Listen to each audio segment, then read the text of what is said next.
When you have high emotional intelligence, how do you ensure you don't inadvertently use it for manipulation or come off as manipulative to others? This is one of those words. It's not good or bad. Yes. We're constantly manipulating. That's right. If I'm telling Mariah I love her, I want her to know that I love her. Yes.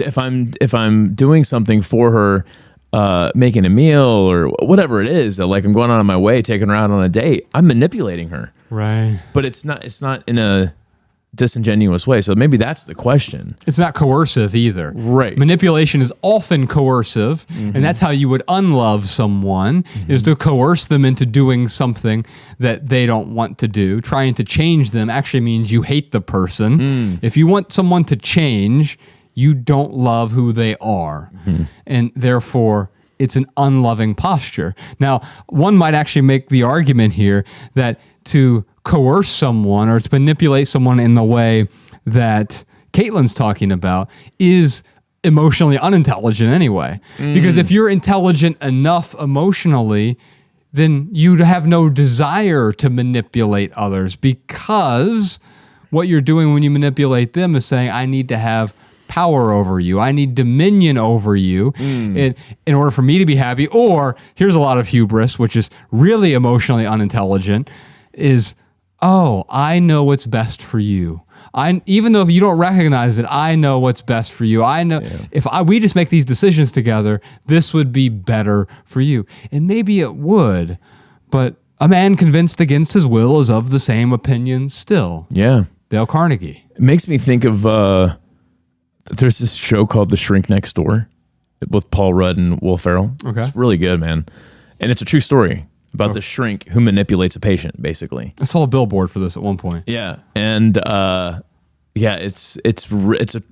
fascinating thing about it is it's a true story, but you see this shrink who essentially manipulates someone for their own personal gain, and it's at the patient's detriment.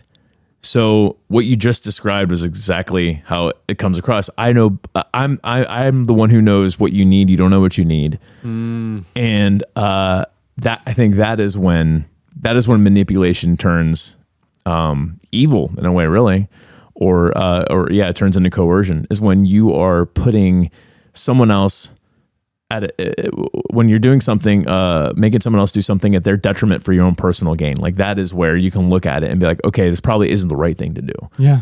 Or if you're just making someone else do anything in general. Yeah. Because it's easy for us to justify and say, oh, yeah, this isn't to their detriment. But my desire to change you says a whole lot more about me than it does about who you are as a person. Yeah. Not only do I have perfect ownership of myself, but I need to have a little bit of ownership over you in order for me to manipulate you, to coerce you, to persuade you to be more like me. Yeah.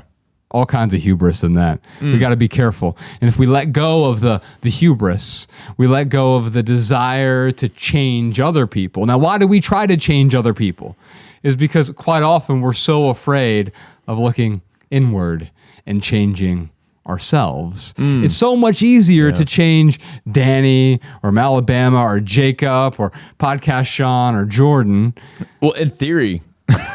Yes, it's easier for us to move our hands around as though we're doing something productive. Right.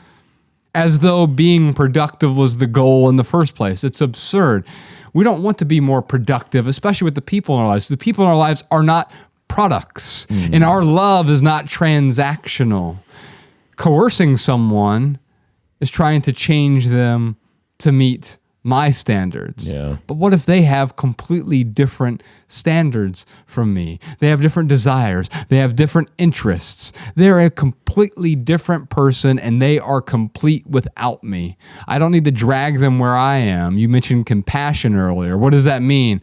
Calm and pass us, to be with someone during their suffering. To be with someone during their suffering. Not to suffer like them. Not to suffer with them, but to be with them and acknowledge that we're all suffering in some way. Yeah. Did you enjoy this video? If so, you can listen to full episodes of the Minimalists private podcast, available exclusively on Patreon. Visit patreon.com/theminimalists today. Your support keeps our podcast and YouTube channel 100% advertisement free.